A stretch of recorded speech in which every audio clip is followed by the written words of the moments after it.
안녕하세요. 파고다 토익 대표 브랜드 탑토익에 오신 걸 환영합니다. RC 수업을 진행하게 될 이교희입니다. 자, 여러분 2016년 5월부터 새로운 유형의 토익 시험이 시작된다고 발표가 났습니다. 일명 신토익이라고 불리우는 개정 토익인데요. 자, 출제되는 게 뭐 그렇게 굉장히 많이 바뀌는 건 아닌데 일부 문항에서 출제 유형이 바뀐다라고 발표를 했습니다. 자, RC 같은 경우에는요. 일단은 Part 5에서 출제되는 문항 수가 줄어들어요. 30문제만 출제가 되고요. 그다음에 Part 6에서 문항이 늘어나는데 한 지문당 4문제씩 총 16문제가 출제가 됩니다. 그리고 지문이 길어져요. 한 페이지를 꽉 채운 지문이 출제가 되는데 빈칸에다가 단어만 넣는 문제만 출제가 되는 게 아니라 빈칸에 문장을 넣는 문제까지 출제가 된답니다. 그다음에 이제 Part 7이 또 출제되는 문항 수가 늘어나는데 그뿐만 아니라 이제 이전에는 단일 지문하고 이중 지문 이렇게 이제 문제가 출제가 됐는데 개정되는 토익에서는 단일 지문에다가 이중 지문 거기에다가 삼중 지문 문제까지 출제가 된답니다. 자, 척 듣기에 지금 어려워질 거라는 거 감이 잡히시죠? 제가 예상하기에도 아마도 지금보다 조금은 어려운 시험이 되지 않을까라고 예상을 하고 있습니다. 그래서 여러분의 취업이라든가 승진이라든가 이런 것들을 위해서 조금이라도 고생을 덜 하려면 어떻게 해야 되겠어요? 토익을 빨리 끝내야죠. 이 신토익 시행되기 전에 빨리 끝내셔야 됩니다. 그래서 우리 탑토익에서는 여러분한테 가장 효율적인 강의를 제공을 함으로써 여러분의 점수가 수직 상승할 수 있도록 도와드리겠습니다. 그래서 재빨리 단기간에 토익을 끝내줄 수 있도록 도와드리도록 할게요. 자, 그래서 어떤 식으로 여러분의 점수가 수직 상승을 할 수 있게 만들어 드리는지 탑토익의 개요를 이 시간에 잠깐 설명을 해드리는 그런 시간을 갖도록 하겠습니다. 자, 일단 여러분이 토익 RC 문제를 푸는 데 있어서 겪고 있는 어려움을 크게 두 가지의 유형으로 나눌 수가 있죠. 첫 번째는 뭐예요? 풀이 방식을 몰라. 그죠? 답을 모른다는 게 첫 번째 어려움이고요. 두 번째는 뭐야? 풀이 방식을 알았는데도 어려운 점은 풀 시간이 없다는 거, 시간이 모자란다는 게 어려운 점이죠. 그래서 이 시간 부족의 문제는 아마 거의 모든 수강생들이 겪고 있는 문제가 아닐까 싶습니다. 그래서 우리가 이 두 가지의 문제를 해결을 해야 돼요. 그래서 여러분이 반드시 기억해야 될 거, 토익 RC 문제의 기본 풀이 원칙은요. 빠른 속도로 문제를 정확하게 해결을 해야 된다는 거, 빨리 풀어야 된다. 요거를 여러분이 기억을 해두셔야 됩니다. 자, 만약에 빠른 속도로 문제 풀기가 어려울 때는요. 문제를 빨리 찍어야 됩니다.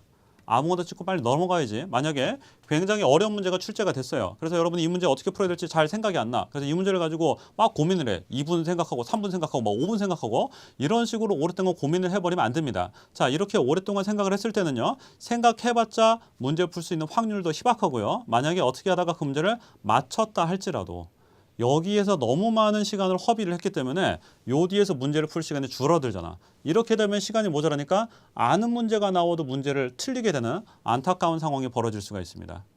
그러니까 느린 속도로 문제를 맞추는 거는 느린 속도로 틀리는 거랑 똑같아요. 그래서 토익 문제를 풀 때는 여러분이 절대로 하면 안 되는 짓이 느리게 푸는 건 절대 하면 안 됩니다. 모든 문제를 빨리 풀기 위해서 노력을 해야 된다는 거. 빨리 찍는 거는 될 수 있으면 안 해야 되겠죠. 근데 정말 모르겠으면 빨리 찍고 넘어가야 되고 될 수 있으면 빠른 속도로 정확하게 문제를 해결하는 거. 그거를 훈련을 해야 됩니다. 그래서 우리 탑토익 수업에서는요. 빠른 속도로 정확하게 문제 푸는 걸 이제 훈련을 시켜드리는데 어떤 식으로 빠르게 정확하게 문제를 풀 수 있는지 예제를 통해서 간략하게 한번 시범을 보여드리도록 하겠습니다. 자, 첫 번째 예제 보도록 하겠습니다. 자, 일단은 RC 문제를 풀 때는요. 항상 ABCD 보기를 먼저 보셔야 돼요. ABCD 보기를 보면 뭘 알 수가 있냐면요. 자, 토익에서 출제되는 유형을 우리가 크게 두 가지 유형으로 생각할 수가 있잖아. 그죠? 첫 번째가 문법 문제, 그다음에 어휘 문제 이렇게 나눠서 생각할 수가 있죠. 그래서 보기를 보면 이게 문법 문제인지 어휘 문제를 알 수가 있어요. 자, 예를 보면 ABCD가 loosely, loosened, loose, loosening 이렇게 구성이 됐는데 지금 보면은 앞부분은 다 똑같아요. 근데 뒷부분만 이렇게 어미가 변형이 되고 있죠. 요걸 보면 이게 품사가 바뀌었다는 걸 알 수가 있잖아. 그죠? 그래서 요걸 보고 이제 유형을 이렇게 간파를 하는 거예요. 품사 문제구나 이렇게.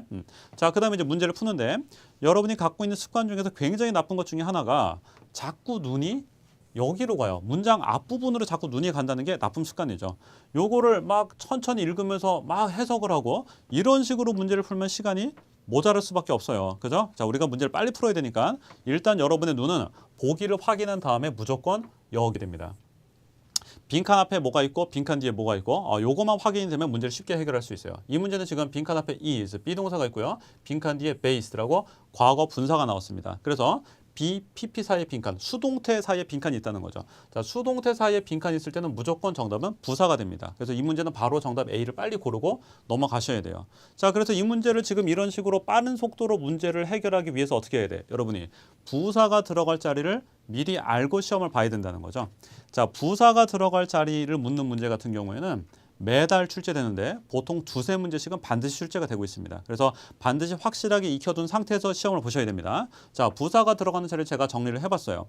일단 부사라는 거는 수식어구이기 때문에 수식어구라는 건 뭐예요? 문장에서 걔가 빠져도 문장을 구성하는데 별 지장이 없다는 말이죠. 그래서 이 수식어구가 빠져도 문장 자체는 완성된 구조입니다. 그래서 문제를 풀 때 완성된 문장 구조가 보이는데 그 안에 빈칸이 들어있다. 그럴 때 무조건 부사를 정답으로 고르시면 돼요. 자, 그러면 이제 어떻게 생긴 문장이 완성된 문장 구조냐라는 걸 또 알고 있어야죠. 그 유형들을 또 이렇게 정리해놨습니다. 자, 일단 맨 처음에 주어가 나와요. 주어 뒤에는 무조건 뭐가 나와야 돼? 동사가 나와야죠. 그래서 주어 다음에 동사가 나오는 거는 이게 요거 자체로 완성이 된 구조예요. 근데 그 사이에 빈칸이 들어있으니까 완성된 구조 속에서 빈칸이니까 부사가 답이라는 거예요. 또 그 다음에 조동사 뒤에는 동사 원형이 나오는 게 당연한 거죠. 이게 완성된 구조고 그 사이에 빈칸이면 부사가 정답. 그 다음에 자동사는 목적어가 필요가 없죠. 그럼 여기서 이제 문장이 완성이 된 거예요. 더 이상 뭐가 나올 게 없으니까. 그래서 완성된 문장 구조니까 뒤에 빈칸이면 부사. 또 타동사는 목적어가 필요하죠. 그래서 타동사 뒤에 목적어가 나오면 여기서 삼형식 문장이 완성이 됐다고 보면 되는 거죠. 그래서 완성됐으니까 그 뒤에 빈칸은 부사. 그 다음에 수동태도 이거 자체로 더 이상 무슨 성분이 필요가 없어요. 완성된 문장 구조입니다. 그래서 그 뒤에 빈칸에 부사. 그 다음에 부사는 수식어구이기 때문에 자리를 좀 많이 옮겨 다닐 때가 많습니다. 그래서 BPP 뒤에 뿐만 아니라 BPP 사이에 여기에도 빈칸을 줄 때가 많아요. 지금 우리가 그 문제를 풀었죠. 이럴 때도 완성된 문장 구조니까 부사가 정답. 그 다음에 비동사 뒤에는 과거 분사만 나오는 게 아니라 현재 분사도 나올 수가 있죠. 그래서 be, ing 이렇게 되면은 진행형이 완성이 된 거죠. 그 사이에 빈칸일 때 또 부사가 정답. 그 다음에 have pp 완료형 문장이 또 완성이 됐을 때도 그 사이에 빈칸이면 부사가 정답. 이런 식으로 부사가 들어가는 자리들을 먼저 외우고 있는 거예요. 그리고 나서 시험장에 가서 이런 문제를 만나면은 빈칸 앞뒤를 보는 순간 재빠르게 그냥 A를 빨리 고르고 넘어가시면 되는 거죠. 자, 뭐 어려울 거 없죠? 하나 더 풀어보겠습니다. 두 번째 예제입니다. 자, 먼저 ABCD를 보면요. promptly, assertively, especially cordially 이렇게 구성이 됐어요. 자, 얘는 지금 보니까 앞부분은 다 다르게 생겼는데 뒤에를 보니까 전부 다 4개가 부사죠. 그래서 이 문제는 이제 품사 문제가 아니라 품사가 다 똑같으니까 어휘 문제죠. 부사 어휘 문제입니다. 자, 어휘 문제일 때도 마찬가지예요. 여러분이 문장을 맨 처음부터 막 해석을 하려고 하면 안 됩니다. 빨리 풀어야 되니까. 어휘 문제일 때에도 무조건 빈칸 앞뒤를 보셔야 돼요. 자, 이 문제 같은 경우에는 빈칸 뒤에 after 요거 한 단어만 보면 그냥 해결할 수가 있어요. 자, after 앞에가 빈칸일 때는요. 100% promptly가 답으로 출제가 됩니다. 그래서 이 문제도 지금처럼 빠른 속도로 해결을 하려면은 외워놔야겠죠. 요거를. 자, 그래서 보면은 after, afterward, thereafter, before 요런 애들이 나오고 요 앞에다가 항상 빈칸을 줍니다. 그래서 요 빈칸에는 무조건 promptly, shortly, immediately, right, soon, just 요런 애들이 답으로 출제가 돼요. 그래서 직후에, 직전에 요런 뜻이 되는 거죠. 이 문제 같은 경우에는 1년에 한 서너 번 정도 시험 문제 출제가 됩니다. 1년에 서너 번이면 굉장히 많이 나오는 거거든요. 그래서 반드시 외워두셔야 됩니다. 자, 요거를 미리 외워두면은 이 문제가 시험에 출제가 됐을 때 빈칸 뒤에 after 요거를 보는 순간 빠른 속도로 답을 고를 수가 있게 되는 거죠. Part 5 같은 경우에 문장을 완벽하게 해석을 해야지 풀 수 있는 경우는 한 달에 보통 한두 문제밖에 안 나옵니다. 나머지는 다 지금처럼 빈칸 앞뒤만 보면 해결할 수가 있어요. 습관을 그래서 잘 만드셔야 돼요. 일단은 빈칸 앞뒤를 보고 해결하려고 노력하는 거 그걸 습관으로 만드시고 빈칸 앞뒤에서 해결이 안 되면 이제 문장을 해석을 하는 거죠. Part 6도 마찬가지예요. Part 6의 대략 절반 정도는 지금처럼 빈칸 앞뒤만 보면 해결이 됩니다. 그리고 나머지 절반은 이제 문장을 해석을 해서 해결을 하는 거죠. 자, 이런 식으로 여러분이 문장을 쭉 풀어 나가시면은 쉬운 문제가 나오면 보통 한 5초 이내로 해결이 됩니다. 어렵게 나와봤자 30초 정도? 그 이상은 걸리면 안 돼요. 30초 동안 고민했는데도 답을 모르겠다? 아까 맨 처음에 뭐라 그랬어요? 빨리 못 풀겠으면 빨리 찍어라. 찍고 넘어가는 게 낫지 고민해봤자 문제 못 풉니다. 아시겠죠? 자, 그래서 요런 풀이 요령을 익히시면 우리가 목표로 잡을 수 있는 게 Part 5하고 6를 합쳐서 15분 내로 해결하는 거. 요거를 우리가 목표로 잡아야 돼요. 자, 15분 내로 해결이 되면은 이제 RC 문제를 풀 수 있는 시간이 60분이 남아요. 자, 60분이면은 Part 7 48문제를 어렵지 않게 시간 내로 다 해결할 수가 있습니다. 게다가 이제 제가 여러분한테 Part 7도 빠른 속도로 정확하게 푸는 걸 또 요령을 알려드려요. 요 지문을 다 완벽하게 해석할 필요가 없거든요. 지문에서 일부분만 잘 쳐다봐도 문제를 정확하게 해결할 수가 있습니다. 그 요령은 강의실에서 알려드릴 테니까 학원에 와서 들으시기 바랍니다. 자, 이런 식으로 빈칸 앞뒤를 보고 빠른 속도로 정확하게 문제 해결하는 거, 요거를 제가 알려드리는데 우리 탑토익은요, 탑토익 800과 탑토익 900반 수업으로 구성이 되어 있습니다. 탑토익 800반에 오시면은 문제 유형별로 빈칸 앞에 이게 있고 빈칸 뒤에 이게 있으면 답이다라는 걸 유형별로 정리를 싹 다 해드리고 시험에 출제되는 모든 유형들을 다 제가 정리해드리니까 와서 차근차근 듣고 익히시면 어렵지 않게 고득점을 달성할 수가 있습니다.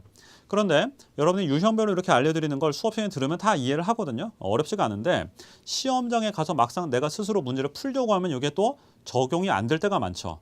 많이 겪어봤을 거예요. 그죠? 자, 그래서 이런 문제를 해결하려면 어떻게 해야 돼? 필요한 게 무한 반복이죠. 실전 문제를 굉장히 많이 풀어볼 필요가 있습니다. 그래서 우리 탑토익 900반에 오시면은 이 무한 반복을 시켜드립니다. 매번 수업을 할 때마다 실전 문제를 제공을 해드리니까 저랑 같이 실전 문제를 풀면서 이제 유형마다 적용하는 거, 그걸 저랑 같이 연습을 하는 거죠. 자, 이런 식으로 공부를 하면 어렵지 않습니다. 토익 완성하는 거 한두 달이면 끝나요. 탑토익 한두 달 정도면 여러분이 목표를 달성을 합니다. 자, 봐보세요. 이 친구 저랑 같이 탑토익 공부하면서 지금까지 가장 높은 점수를 달성한 친구입니다. 980점. 대단하죠?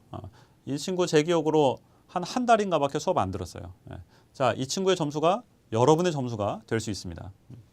그리고 요거는 제 성적표예요. 만점 성적표. 자, 열심히만 하시면요. 여기 있는 요 사진, 여러분의 사진으로 바뀔 수 있습니다. 와서 성실하게 잘들 공부하시기 바랍니다. 대한민국 최고의 강의를 준비해 놓고 기다리고 있을 테니까 강의실에서 만나도록 하겠습니다. 토익은 역시 이교입니다. 고맙습니다.